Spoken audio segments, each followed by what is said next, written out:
something just doesn't feel right. He does, however, radio some of the other Soviet Union soldiers that are around him, and he lets them know what's going on.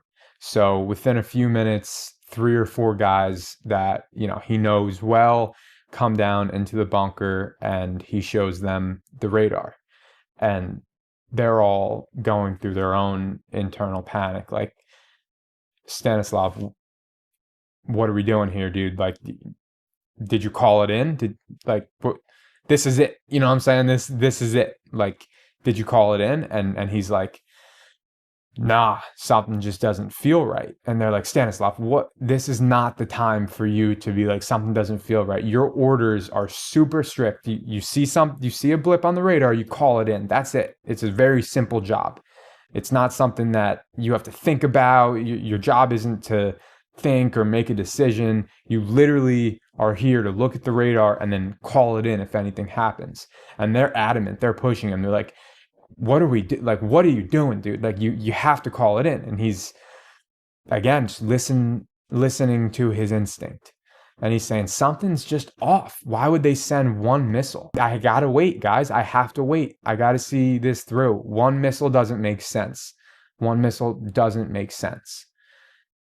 Something doesn't feel right. So the rest of the guys fall in line and are like, all right, dude, we're not gonna back you up. Like, we don't support this decision at all, but it's your call. It's starting to get packed, and everyone's looking at this radar screen like there's a nuke coming. Like, the world's about to end, basically.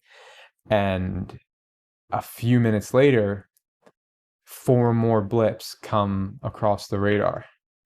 And so now everyone's looking at Stanislav like, dude, seriously? Like, why did you wait? That's what some people are starting to say. If you don't report this, I'm going to just report it, because we're about to get nuked. Literally, we are about to get hit with nuclear weapons. There's 5 missiles coming at us. And Stanislav's like, yeah, but 5 isn't 1,000. Like the Soviet Union and the United States each have thousands of nuclear warheads. If one country were to attack the other, they would send all of their nuclear weapons. And he's so steadfast in this, which just makes this so fascinating, because he's disobeying orders in Soviet Russia.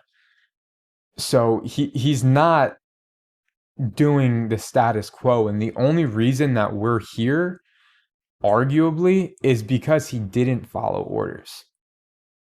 He listened to his intuition.